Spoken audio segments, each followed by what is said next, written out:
Akhir-akhir ini kayaknya banyak banget deh artis yang operasi plastik. Yang viral banget nih, wajah baru Sarwenda pasca operasi plastik di Korea. Banyak netizen yang mengatakan kalau wajah Sarwenda lebih cantik sebelum oplas. Selain Sarwenda, terbaru ada penyanyi Rizky Fabian yang menjalani operasi plastik di Korea, sama seperti istrinya Mahalini. Pasutri baru ini mengaku oplas bagian hidung karena punya sinus. Nah, tapi sebenarnya apa sih tujuan operasi plastik itu? Apakah sekadar untuk kecantikan aja? Dilansir dari berbagai sumber, sebenarnya tujuan operasi plastik yaitu untuk memperbaiki kelainan atau kekurangan fisik yang disebabkan karena penyakit, luka di kulit, otot, atau jaringan ikat yang mengalami kerusakan. Bisa karena cedera atau kelainan bawaan. Operasi plastik bisa juga untuk memperbaiki komplikasi dari pembedahan yang dijalani sebelumnya. Namun, saat ini operasi plastik juga dilakukan untuk meningkatkan kecantikan atau estetika. Inilah mengapa operasi plastik terbagi menjadi bedah rekonstruksi dan bedah estetik. Operasi plastik untuk bedah estetik mencakup facelift, facial bone contouring, perbaikan bentuk hidung, kelopak mata, bentuk dagu, pembuatan lesung pipi, menipiskan bibir, sedot lemak di bagian lengan, paha, maupun perut, perbaikan bentuk volume payudara dan bokong, serta tanam rambut. Wah, ada banyak banget ya bagian dari tubuh kita yang bisa diubah dan biayanya mahal banget.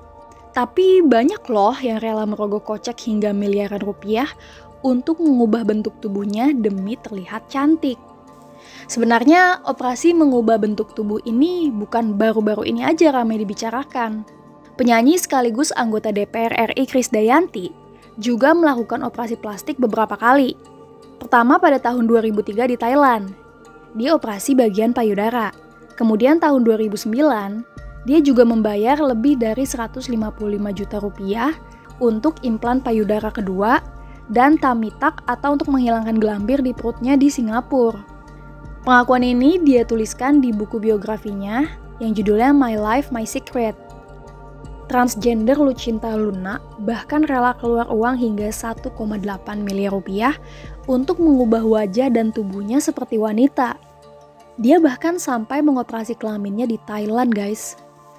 Selain nama-nama tadi, jika kita cermati, tentunya ada banyak para pesohor tanah air yang rela merogoh kocek dalam-dalam untuk terlihat sempurna dengan cara melakukan operasi plastik. Alasannya, apalagi kalau bukan untuk meningkatkan penampilan mereka yang sebenarnya udah cantik. Inilah alasan mengapa permintaan bedah plastik di Indonesia mengalami peningkatan. Bisa dilihat dari semakin banyak jumlah estetik klinik yang punya dokter spesialis bedah konstruksi estetik. Lantas, mengapa banyak wanita yang bisa dibilang udah cantik dan punya fitur wajah sempurna, tapi tetap menjalani operasi plastik? Psikolog Nimade Kistianti akan menjawab dari sudut pandang psikologis. Kalau kita lihat dari dinamika psikologis, ini tuh sebenarnya erat banget hubungannya kalau kita bahasnya melalui konsep harga diri atau body image gitu, Mbak. Jadi kalau misalnya body image itu kan lebih ke bagaimana sih seseorang tuh mempersepsikan tentang bentuk tubuhnya, terus kayak wajah dia menarik atau enggak, kayak gitu. Nah di situ kan berarti seseorang punya persepsi mengenai dirinya gitu ya. Dan hal tersebut pada akhirnya juga bisa berhubungan sama harga diri dia, kepercayaan diri dia ketika yang membawa diri dia di depan orang lain, terus bertindak sehari-hari dan lain-lain. Nah, banyaknya orang yang melakukan operasi plastik ini, nah dia tadi persepsi akan bagian tubuhnya itu ada yang kurang sempurna. Jadi banyak sekali hal-hal yang dia rasa tidak sempurna pada dirinya ketika di-compare dengan standar yang dia miliki mengenai sesuatu yang sempurna itu atau baik itu gitu ya. Makanya kalau kita hubungkan, kita tuh harus hati-hati karena harga diri maupun si body image ini amat sangat berhubungan dengan lingkungan.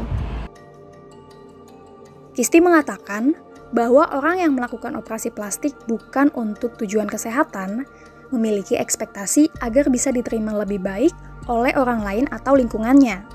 Namun menurutnya, jika ekspektasi tersebut terlalu tinggi, maka akan menimbulkan kekecewaan dan perlu diwaspadai. Lalu terkait orang yang melakukan operasi plastik berkali-kali, Kisti melihat adanya kemungkinan luka psikologis dalam diri orang tersebut. Ketika tujuan dari dirinya melakukan operasi adalah pengakuan dari orang lain atau sebagainya gitu ya, hal ini bisa jadi hal yang tidak sehat. Karena kalau dia akhirnya nggak dapetin hal tersebut, nah seperti apa? Dia pasti kekecewaannya lebih besar lagi. Pada akhirnya yang ingin saya highlight adalah operasi plastik ini kan pada akhirnya adalah pilihan yang dimiliki oleh setiap individu. Kalau memang ingin dilakukan, individu ini harus punya kesadaran penuh dan harus bisa menjaga ekspektasi dia secara wajar itu. Dan pada akhirnya ketidaksempurnaan itu kan adalah hal yang paling mutlak gitu ya, dan paling manusiawi untuk dimiliki oleh siapapun.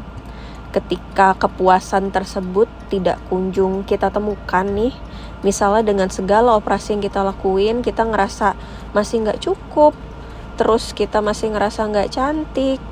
Nah, mungkin kita seharusnya lebih melihat lagi ke dalam diri kita. Ada nggak sih sebenarnya hal yang sifatnya adalah psikologis gitu ya? Ada luka psikologis tertentu yang ngebuat kita nggak pernah ngerasa cukup.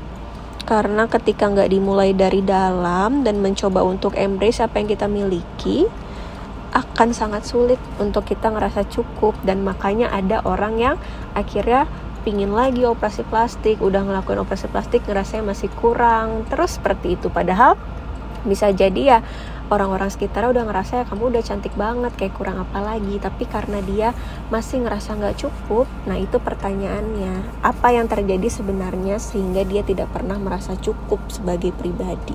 Gitu ya Mbak ya.